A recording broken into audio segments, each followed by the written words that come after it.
rejoindre sur une autre télévision pour vous informer. Voici tout de suite les titres qui font la une de l'actualité. Présentation ce mardi 7 janvier d'un groupe des voleurs à la police d'investigation criminelle. Ces derniers ont été interceptés le 28 décembre dernier par quelques éléments de cette police. Ils avaient sur eux des appareils électroménagers et des appareils de musique. Et puis la vente des liqueurs fortes reprend de l'ampleur à Lubumbashi. Les commerçants estiment que cet article s'écoule mieux et puisque les liqueurs fortes sont interdites de vente, un stock important a été saisi et présenté à la mairie aujourd'hui. Le propriétaire de cette marchandise aurait pris fuite. Une fois de plus, bonsoir et bienvenue à ce journal traduit en langage des signes par Pierre Bondo. Je l'ai dit en titre, un groupe de voleurs a été appréhendé le 28 décembre dernier par des éléments de la police d'investigation criminelle de Lubumbashi. Ils ont été présentés à la presse ce mardi 7 janvier. Sur eux, l'on a trouvé des appareils électroménagers et certains instruments de musique. L'opération a eu lieu sur base d'une information filée à la police. Un reportage Antoine Roger Mbumamba. David Mutombo et Cédric Kontimba, tous deux de Lubumbashi. Shadrach Mutombo de Kolwezi et Yannick Ngo de Kasumbalesa, aux côtés d'un cinquième qui a pris les larges. Ces jeunes gens forment un réseau de voleurs de plusieurs biens de Louchois et Louchois. Ils sont tombés le 28 décembre 2013 dans les filets à mailles des éléments de la police d'investigation criminelle de Lubumbashi. Pour mieux fêter la bonne année 2014, ces jeunes gens ont dû opérer avec des objets tranchants tels les barres de fer dans plusieurs communes où ils ont réussi à emporter des frigos, congélateurs, baffles, synthétiseurs, mixeurs, post-radio et autres. Pour les appréhender, tout est parti d'une information filée à la police. Ici, je voudrais attirer l'attention de ceux qui volent, puisque nous, on est là pour ça. Vous avez bien volé, mais nous allons vous traquer jusqu'à mettre la main sur vous, à récupérer le butin et à les restituer à leurs propriétaires. C'est ce que nous voudrons également demander à notre parquet, c'est que ces gens, ils doivent être réellement punis. On ne peut pas punir, puisque tout à l'heure, parquet ou justice, quelques jours après, ils ne sont pas les premières aventures comme ça. 100 fois aux yeux, les incriminés estiment qu'ils sont innocents.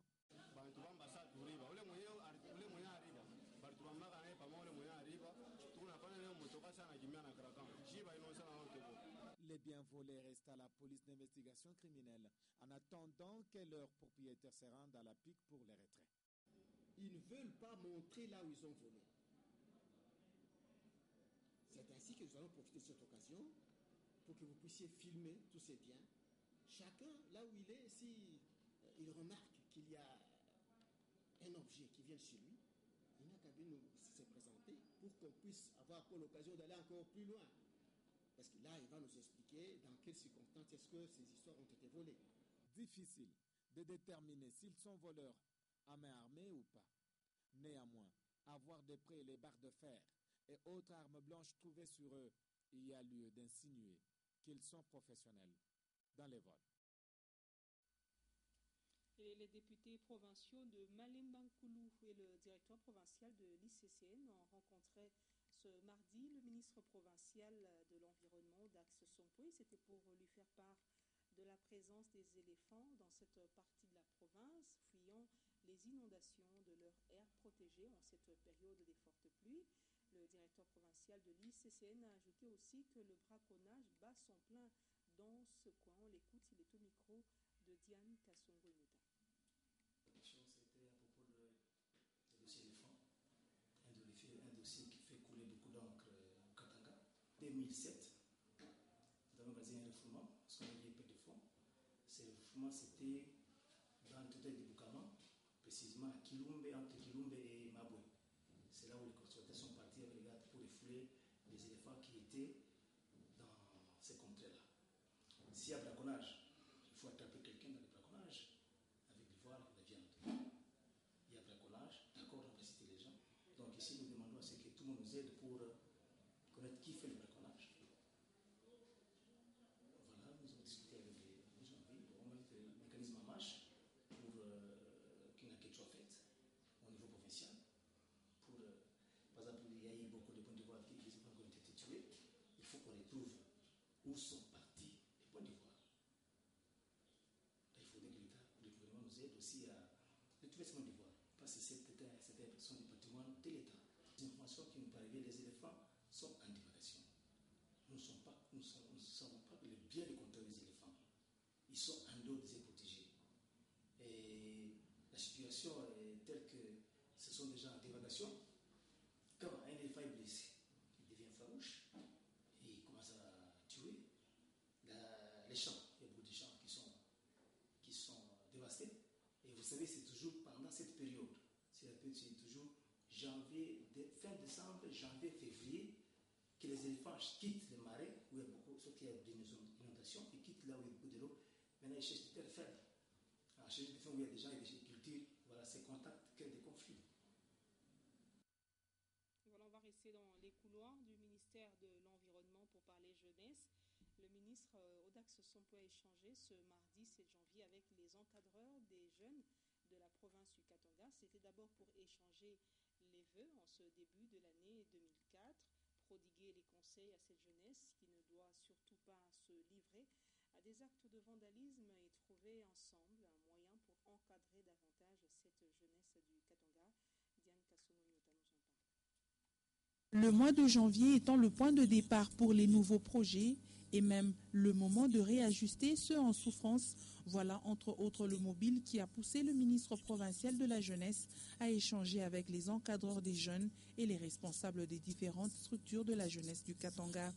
Audax Sompo leur a présenté les perspectives pour l'année 2014 tout en leur prodiguant quelques conseils afin que cette jeunesse soit unie et patriotique. Je reviens encore à ce que j'ai toujours dit aux jeunes.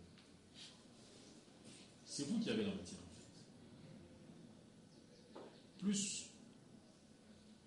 Mieux vous êtes organisé, plus vous me donnez la force. Plus vous me donnez le pouvoir de vous défendre. Moi, vous êtes organisé, je n'ai pas de force pour vous défendre. Quand je prends un dossier de la jeunesse, même quand je dois faire sortir de l'argent, ce dossier est discuté au niveau du conseil. Je dois avoir suffisamment d'arguments. Le ministre de la Jeunesse au Katanga a également demandé aux responsables des structures des jeunes à venir de la République démocratique du Congo de ne pas évoluer en ordre dispersé, mais de bien structurer leur organisation afin d'encadrer davantage cette jeunesse. Les jeunes ont salué l'initiative prise par le ministre provincial de la Jeunesse afin de recadrer leurs activités en province. Ils ont émis aussi le vœu de voir le ministère les accompagner dans leurs activités annuelles en proposant des pistes de solutions aux problèmes pendant l'année dernière. Et je l'ai dit en titre, la vente des liqueurs fortes refait surface à travers la ville de Lubumbashi. Pour les commerçants, le commerce, plutôt l'activité commerciale de ce produit est plus lucratif que d'autres produits. Pourtant, vous le savez, il est interdit de vente à travers la ville de Lubumbashi. Le conseil de notre stagiaire Lumière Moussaou. Actuellement, on sait retrouver facilement les liqueurs dans les coins de la ville de Lubumbashi. Dans différents lieux de négoce, par exemple, les bouteilles de liqueurs fortes sont étalées par les vendeurs en toute quiétude, défiant ainsi la mesure d'interdiction des ventes de boissons alcoolisées lancées par l'autorité compétente. Ces liqueurs, nous les payons au marché de la ville, marché musée, dans le pourtour. C'est là où nous payons ces liqueurs. Bon, nous, on a cru que c'était les petits sachets là qu'on avait interdits parce que ça, on les trouve facilement au marché et c'est exposé à la portée de tout le monde. C'est pourquoi nous les payons. Et puis, c'est une marchandise qu'on peut facilement liquider, dont la commercialisation ne nous complique pas. Et on a un peu d'intérêt là-dessus. Et comme mode de vente, c'est avec des petits verres appelés mesurettes qui varient entre 200 et 500 francs congolais que les clients sont servis. En son temps, la mesure portant interdiction des ventes de liqueurs fortes sur toute l'étendue du Katanga visait à stopper les méfaits dus à cette boisson à cause de son prix qui semble être à la portée de tous. Hormis la vente des liqueurs en bouteilles sur les marchés louchois, celles emballées dans des sachets réapparaissent aussi timidement. Reportage de Lumière Moussaou rendu par Augustin Célestin Muganza. Et toujours à ce sujet, un autre stock important d'alcool à forte dose saisi a été présenté À la mairie de Lubumbashi, le propriétaire de la boisson fortement alcoolisée aurait pris le large, dit Maurice Mazel. Au marché central, Mosée Laurent Désiré Kabila. Maintes fois, le maire Jean-Oscar Sangouza Mutunda a prévenu les consommateurs louchoises et louchois pour qu'ils se méfient de l'alcool à forte dose parce que nuisible à la santé de l'homme. Depuis longtemps, le maire a conscientisé également les opérateurs économiques de Lubumbashi pour qu'ils ne s'approvisionnent plus en boissons fortement alcoolisées en vue de préserver la vie de ses administrés dans la capitale cuprifère. Malheureusement, la cupidité a fort aveuglé les opérateurs au point où certains parmi eux acheminent dans la clandestinité à Lubumbashi ce produit impropre à la consommation.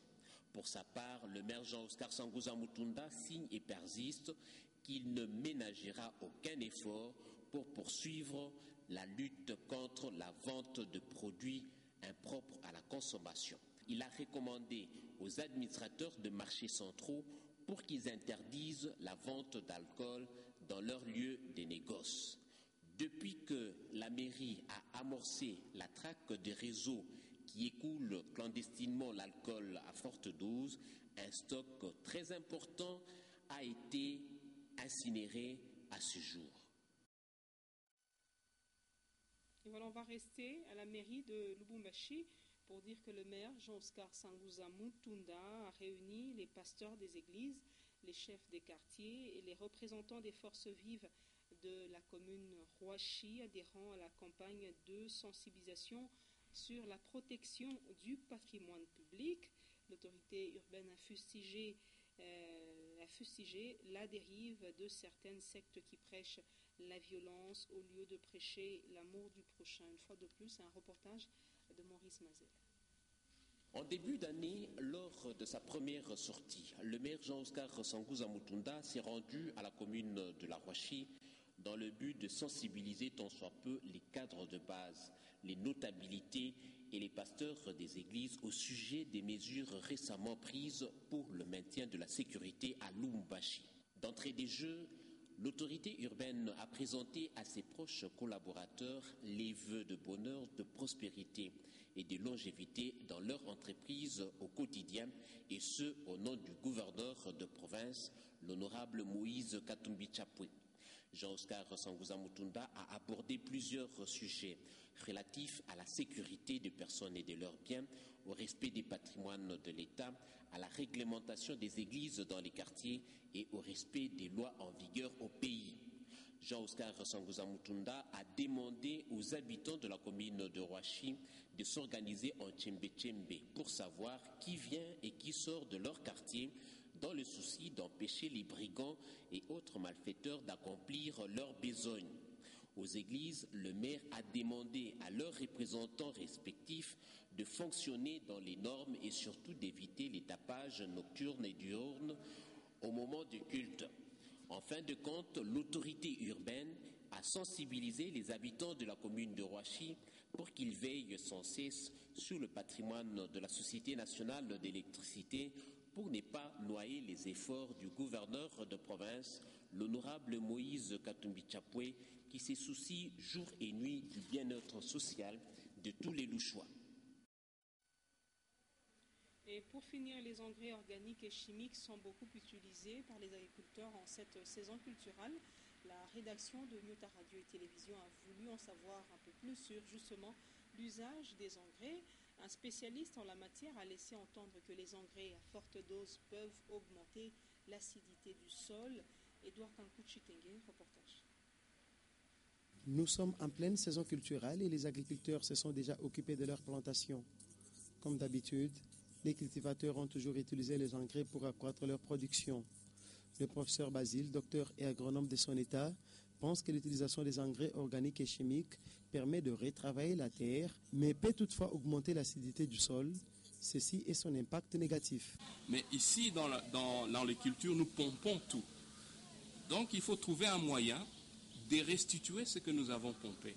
D'où, en agriculture, surtout en agriculture intensive, il faut restituer ce que nous avons pris au sol Et un des moyens de restituer, c'est justement en utilisant les engrais. Nous avons deux types d'engrais, les engrais chimiques et les engrais organiques. Vous comprenez qu'en utilisant les engrais organiques, il faut amener de très fortes quantités de biomasse. Et généralement, quand on a affaire à plusieurs hectares, cela devient techniquement difficile à réaliser. Ainsi donc, les scientifiques ont trouvé un moyen plus facile, c'est celui d'apporter des engrais chimiques qui vont apporter les minéraux qui manquent au sol et permettre à ce que les plantes puissent croître convenablement. Je ne peux pas dire que ces engrais sont sans conséquences, parce que certains d'entre eux vont plutôt augmenter l'acidité du sol, tout simplement du fait de leur composition. Alors, le fait que l'acidité va augmenter, par exemple, si on utilise un engrais acidifiant, il faut trouver des moyens de compenser cette acidité, notamment en apportant la chaux qui va remonter le pH et diminuer l'acidité. Dans la plupart des cas, 70% des plantations louchoises contiennent des engrais chimiques. Les spécialistes en la matière soutiennent qu'avant leur utilisation, il convient de bien mesurer la quantité et la teneur pour ne pas exposer les consommateurs aux conséquences fâcheuses. Madame, Monsieur, sur cette note se referme cette édition du journal. Merci à vous d'avoir suivi. Avant de nous quitter, on va passer au rappel des titres. Présentation ce mardi 7 janvier d'un groupe de voleurs à la police d'investigation criminelle. Ces derniers ont été interceptés le 28 décembre dernier par quelques éléments de la police. Ils avaient sur eux des appareils électroménagers et des appareils de musique. Et puis, la vente de liqueurs fortes reprend de l'ampleur à Lubumbashi. Les commerçants estiment que cet article s'écoule mieux. Et puisque les liqueurs fortes sont interdites de vente, un stock important a été saisi et présenté à la mairie. Le propriétaire de cette marchandise aurait pris fuite. Fin complète de ce journal, traduit en langage des signes par Pierre Bondo. Retrouvez Léon Magloire-Manga à 23h pour vous informer. Je reviens demain à 17h30 et 19h avec le même et le plaisir. Prenez soin de vous. Au revoir.